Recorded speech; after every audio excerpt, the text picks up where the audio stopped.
Olá meninos, tudo bom?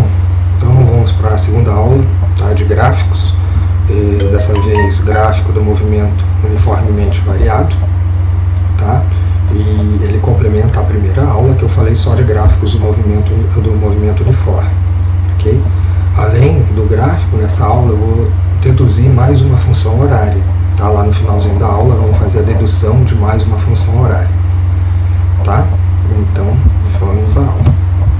Gráficos do movimento retilíneo uniformemente variado. Para eu não ter que ficar falando muito, eu vou falar movimento variado, ok? Então você lembra que é movimento retilíneo uniformemente variado. Então, primeiramente, o gráfico velocidade em função do tempo. Então, considere o móvel percorrendo uma trajetória retilínea em movimento uniformemente variado, ok? Nós já vimos isso nas aulas anteriores, que é aquele movimento onde o móvel ele parte de uma determinada velocidade, geralmente 0, do repouso, e aumenta sua velocidade com o passar do tempo. Ou ele vem com uma velocidade e diminui sua velocidade com o passar do tempo. Então, esse tipo de movimento ele descreve a função horária da velocidade. A função horária de velocidade eu tenho velocidade final, velocidade inicial, aceleração e o tempo. Ok? V0, velocidade inicial, que ela é fixa, você vai saber de acordo com o início, né, com o problema, de onde o cara saiu ou não, se ele partiu do repouso, a velocidade é 0, se ele já vinha com uma velocidade, ok? A velocidade final, né, que é aquela que eu quero descobrir, e varia de acordo com o tempo dado, e a aceleração. Lembrando, no movimento uniformemente variado, a aceleração é constante. Então a aceleração ela é constante e a velocidade é variável. O gráfico é justamente esse daqui. O gráfico velocidade-tempo, eixo x é o tempo, eixo y é a velocidade. Tá? Então aqui eu tenho a velocidade inicial, a velocidade final, num tempo dado. Como essa linha aqui, o gráfico, é uma linha reta, isso significa que essa variável aqui ela é constante, ou seja, a aceleração escalar ela é constante. Por isso que o gráfico ele me devolve uma reta. Ele representa uma reta, porque a aceleração ela é constante. A variação da velocidade ela é sempre igual no intervalo de tempo, ok? E para eu calcular a aceleração é aquela razão que nós já vimos. Aceleração é igual a variação de velocidade dividido pelo tempo, ok? Neste caso aqui, nessa reta, tá vendo que a reta ela é crescente? Com o passar do tempo, a velocidade vai aumentando. Então, nesse caso, a aceleração ela é positiva. Ok? Gráfico crescente, aceleração positiva, movimento acelerado. Se fosse ao contrário, se a velocidade fosse diminuindo com o passar do tempo, eu teria uma aceleração negativa, uma função decrescente. Então, nessa posição aqui, ela é crescente, aceleração positiva, movimento acelerado. Ao contrário, velocidade diminui, aceleração negativa, movimento retardado. Muita atenção nesse momento, tá? Então, gráfico, velocidade, tempo é sempre uma reta. Então, vamos diferenciar os gráficos da velocidade-tempo do movimento uniforme e do movimento variado. Do MRU, retilíneo uniforme, e do MRUV, que é o movimento retilíneo uniformemente variado. Então, no movimento uniforme, a velocidade ela é sempre constante. Então, o gráfico velocidade-tempo, aqui essa linha, ela é paralela ao eixo do tempo, ou seja, o tempo passa, só que a velocidade ela é sempre constante. Isso aqui vocês vão ter que lembrar sempre da matemática, ok? Quando eu tenho uma linha reta paralela a um dos eixos, essa variável ela é constante. Tá? Nesse caso aqui, como a linha é paralela ao eixo do tempo, ao eixo x, a velocidade aqui ela é constante. Então, quando a velocidade for positiva, a minha reta vai ficar do lado positivo. Quando a minha reta for negativa, vai ficar abaixo de 0. Tá? Então, velocidade constante nos dois casos. Movimento retilíneo e uniforme. No movimento retilíneo variado, a velocidade é variável. Então, meu gráfico vai ficar assim. Ou crescente ou decrescente nos dois casos, né? Em cada um dos casos. Tá? Aqui não. Aqui é sempre paralelo ao eixo do tempo. Aqui no MRU, não. Tá? No MRUV, não. Eu tenho uma reta ou crescente ou uma reta decrescente. Nesse caso, reta crescente, movimento acelerado, reta decrescente, movimento retardado. Bom, aqui nós vamos deduzir a próxima função, que é a posição em função do tempo, mais uma função horária. Tá? Então, a partir do gráfico velocidade-tempo, nós vamos deduzir uma nova função. Então, olha aqui, nós temos a função, o gráfico velocidade-tempo de um movimento variado. Está vendo que aqui ele é crescente. Agora eu vou dividir esse mesmo gráfico em dois. Então perceba que aqui pela linha, pela velocidade inicial, eu tracei uma reta paralela ao eixo do tempo. Se paralela ao eixo do tempo, o que acontece com a velocidade neste tempo aqui, neste intervalo? Ela é constante. Então eu fiz uma linha imaginária e mantive constante a velocidade inicial. Como eu dividi o gráfico, eu vou dividir aqui em área 1, que é a área desse retângulo aqui, e dividir na área 2, que é a área deste triângulo aqui em cima. Então esse gráfico, inicialmente, que eu tinha feito no problema, eu dividi em dois gráficos diferentes, um que tem um retângulo e o outro que tem um triângulo. Tá? Então dividimos o gráfico em duas áreas. Então, na aula de gráficos de MRU, ou seja, do movimento uniforme, para eu obter o deslocamento, eu preciso calcular o quê? Eu posso calcular a área. Então, eu vou calcular a área do retângulo, ok? E a área do triângulo. Tá? Isso sempre quando eu tiver um gráfico, velocidade, tempo, atenção, fixem isso.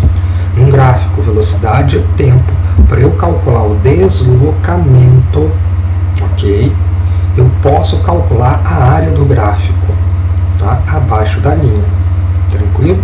Como aqui eu dividi em dois, vou calcular a área do retângulo e a área do triângulo. Então vamos fazer isso.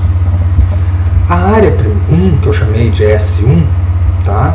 De posição deslocamento 1, é um retângulo, cuja minha base, a altura, né? A base, desculpa, vai de 0 a T e a altura vai de 0 a V0. Tá? Então aqui a base de 0 a T, base do meu retângulo, e a altura, ok, vai de 0 até V. Tá? Então, em S1. Em S2 eu tenho um triângulo, tá? Aqui em S2, que também vai ter base de 0 a T, porém, a minha altura vai da onde? Vai de V0 até V. Ok? Então, a área 2, a altura vai de V0 a V. E a base vai de 0 até T. Então eu tenho um retângulo de base 0T e altura 0V0 e um triângulo de base 0T e altura V0V. Ok? Então de novo fiz aqui o desenho. Então vamos calcular as áreas. A área do retângulo é base vezes altura. Ok? Então quem é a base? T. Qual é a altura? V0. Então tá aqui, ó, T e V0. Tá? Que é a distância daqui até aqui. Então se aqui fosse 3, por exemplo, quanto que valeria a altura? Não é de 0 até 3? Então aqui a altura seria 3. A área do triângulo. A área do triângulo é base vezes altura e tudo isso divididos por 2. Então base vezes altura. Opa, mas quem é a minha altura? É V menos V0. É a diferença entre elas. Então, base é T, altura V menos V0 divididos por 2. Tá? Então, aqui a área do retângulo 1, que é esse daqui. A área do retângulo 2, que é esse daqui. Do triângulo 2, desculpa. Então, vamos somar as duas áreas para saber a área total. Então, a área da figura toda é a área da primeira mais a área da segunda. Lembrando lá da geometria, gente, vamos ter que lembrar da matemática um pouquinho agora. Então, substituindo as funções, né, as fórmulas que nós encontramos, a área 1 e a área 2. Está vendo que aqui eu tenho a variação de velocidade, ou seja, V menos V0? Então, eu vou lembrar disso daqui, ó. Qual é a função horária da velocidade? Não é V igual a V0 mais AT? Se eu pegar o V0 e jogar para o outro lado, eu tenho V menos V0. Tá? Então, V menos V0, eu vou substituir por aceleração vezes o tempo, ou seja, AT. Então, fazendo aqui as substituições, olha, onde eu tenho V menos V0, eu coloquei aceleração vezes tempo. E esse tempo já estava aqui, ó, tá vendo? Então aqui, quem é V menos V0? É AT. E o T já está aqui. Então eu vou ter AT vezes T. Continuando, então ΔS, né, que é a área, né, da S, deslocamento, vai ser o V0 vezes T, mais aceleração, tempo ao quadrado, divididos por 2. Então eu já cheguei aonde eu queria. Então o deslocamento de um móvel a partir do gráfico velocidade e tempo, ok? Então, sempre quando eu tiver um gráfico velocidade e tempo, um movimento uniformemente variado, para eu calcular o deslocamento, eu vou usar essa fórmula. ΔS, deslocamento, V0 vezes o tempo, ou seja, a velocidade inicial vezes o tempo, mais aceleração, tempo ao quadrado, divididos por 2. Fazendo aqui o ΔS, que é S menos S0, eu chego na função horária, tá, do movimento variado. A função horária de posição do movimento variado. Então, no movimento variado, eu tenho duas funções. Eu tenho a função horária de velocidade e a função horária de espaço. A função horária de velocidade é aquela V, V0 AT. A função horária de espaço é essa daqui, ok?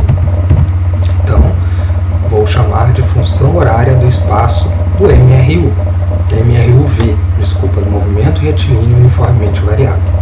Essa função é uma das mais importantes desse movimento. Ela vai servir de base para muitas outras funções, ok?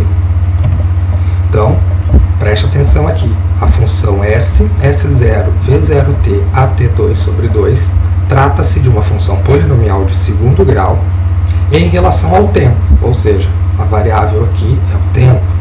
E, por causa da variação de velocidade, o móvel já não percorre espaços iguais em tempos iguais. Ou seja, se você está aumentando a velocidade, o seu espaço também vai aumentar, só que não vai aumentar no mesmo intervalo, ok? No movimento uniforme, aumentava em espaços iguais. No movimento variado, não. Isso já não acontece mais, tá? Então, vamos exercitar um pouquinho. Então, aqui diz o seguinte: um ciclista desloca-se numa trajetória retilínea segundo a função S menos 24 menos 5t mais t ao quadrado no sistema internacional. Então, aqui eu já estou dando a função horária. Está vendo que tem um S? Opa, perdão. Está vendo que eu tenho uma função horária aqui, onde tem um S? Então, se é S, é função, ó, S e tempo, função horária de espaço. Se fosse um V, função horária de velocidade. Mas como é S, então, função horária de espaço. Então, qual é o tipo de movimento executado pelo ciclista? É uniforme ou uniformemente variado? Então, aí é só olhar para a função. Veja que a função não tem um elemento que está elevado ao quadrado. Então, essa função é uma função de segundo grau, uma função polinomial de segundo grau. Então, esse movimento é um movimento uniformemente variado. Toda função que tiver um elemento ao quadrado é uma função do movimento variado. Tá? Não pode ser do movimento uniforme. Fixem isso na cabeça, ok? Então, a letra A. Esse tipo de movimento do ciclista é um movimento variado ou um movimento uniforme? Ora, pelo fato de estar ao quadrado, tempo é do movimento variado. Ok? Na letra B, ele quer saber os valores da posição inicial, da velocidade final e da aceleração. Então, galera, meninos, é só pegar a função que ele dá no problema e fazer a comparação com a função horária geral. Olha aqui a função horária geral. S, S0, V0t, AT2 sobre 2. Ok? Popularmente, nós dizemos que essa função aqui ela é chamada de sorvetão. Tá? Eu não sou muito fã de chamar isso daí, essa função de sorvetão. Tá? Mas, se vocês lembrarem, a função horária de espaço do movimento variado, S, S0, V0t, AT2 sobre 2, é conhecida como sorvetão. Tá? Então, você vai comparar a função horária com a função dada. Então, vamos comparar. Então, tá aqui, ó. S, S0, V0t, AT2 sobre 2. Quem é que está no lugar da posição inicial? É o menos 24. Então a posição inicial, menos 24 metros.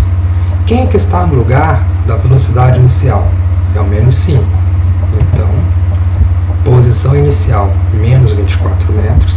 Velocidade inicial, menos 5 metros por segundo. Ok? Agora, vamos ver quem é que está na posição do A. Opa, não é só na posição do A, é na posição do A sobre 2. Está vendo que o T ao quadrado está sozinho? Então é na posição do A sobre 2. Está vendo que não tem número nenhum aqui na frente? Então é como se tivesse um 1. Então, no lugar do A sobre 2, eu tenho 1.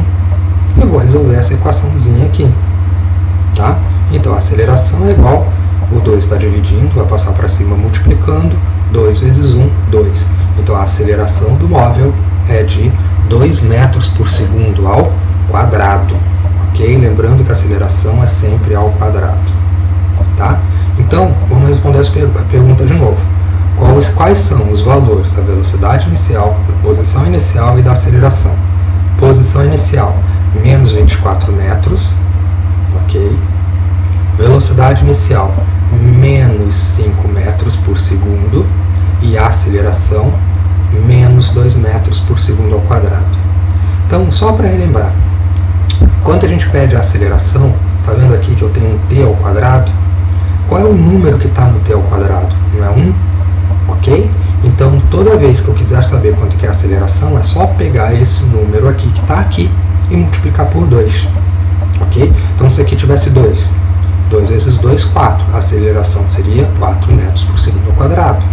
Se o número tivesse aqui 5, 5 vezes 2, 10. A aceleração, 10 metros por segundo ao quadrado. Ok? Então, primeiro elemento, termo sozinho, independente, posição inicial.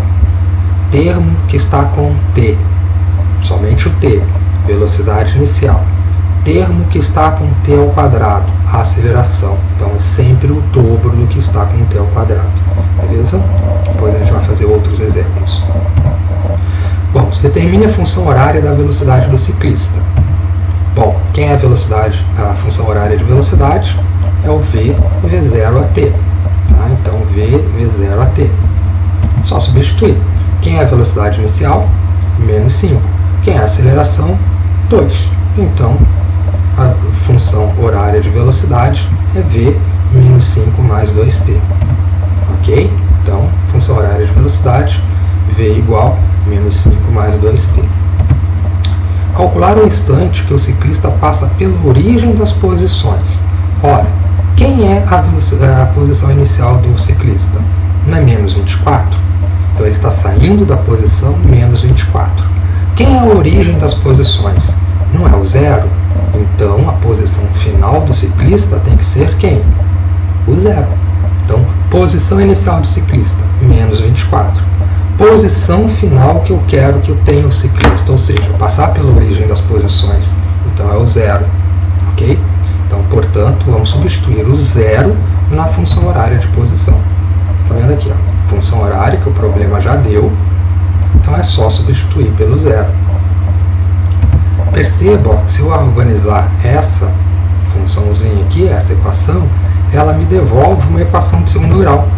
Tá vendo? Ó, t ao quadrado, menos 5t, menos 24 igual a 0. Então isso aqui é uma função de segundo grau, uma equação de segundo grau. Aí eu vou ter que lembrar lá da matemática, viu? Lá do 9º ano, equação de segundo grau, aquela ax ao quadrado mais bx mais c igual a 0, que muitos erradamente conhecem como Bhaskara. Ah, olha isso aqui, ih, é Bhaskara. Não, isso aqui não é Bhaskara, isso aqui é uma equação do segundo grau, tá? E para resolver, eu posso utilizar qualquer método, inclusive a fórmula de Bhaskara, só que eu não vou resolver aqui, tá? Então eu deixo para vocês resolverem usando o método que vocês quiserem. Eu tenho a fórmula de Bhaskara, tenho soma e produto, tá? Tem completar quadrados, tem várias maneiras de resolver uma equação de segundo grau. Então, voltando. Então, aqui eu tenho a função dada, que nós encontramos quando ele passa pelo 0, ok? Chegamos a uma equação de segundo grau e vamos resolver qualquer método. Então, eu encontrei que tempo é menos 3 e tempo é 8. Só que, poxa, o tempo pode ser negativo? Não. Então, esse menos 3 aí não é válido, porque eu quero tempo, e tempo não pode ser negativo. Então, sobra quem? Somente o tempo 8. Então, em quanto tempo o nosso ciclista passa pela origem das posições? 8 segundos depois. Ou seja, comecei a contar o movimento do ciclista, 8 segundos depois ele vai passar pela origem das posições. Tudo isso foi calculado, olha, a partir da função horária que ele deu no início do problema. Tá? E aí agora é com vocês. De novo, meninos, olhem lá o livro, deem uma olhada no livro, refaçam os exercícios que tem no livro, os exercícios resolvidos. No caso de dúvida, postem essas dúvidas para mim na sala Google, especificando aonde vocês vão entender, ok? E fica para vocês resolverem os exercícios da página 61, de 9 a 12, tá? Então essa semana é a nossa aula, ok? Falei do gráfico, tanto do movimento uniforme quanto do movimento variado. Então a nossa aula essa semana é só esses dois temas, ok? Então meninos, bons estudos e até a próxima.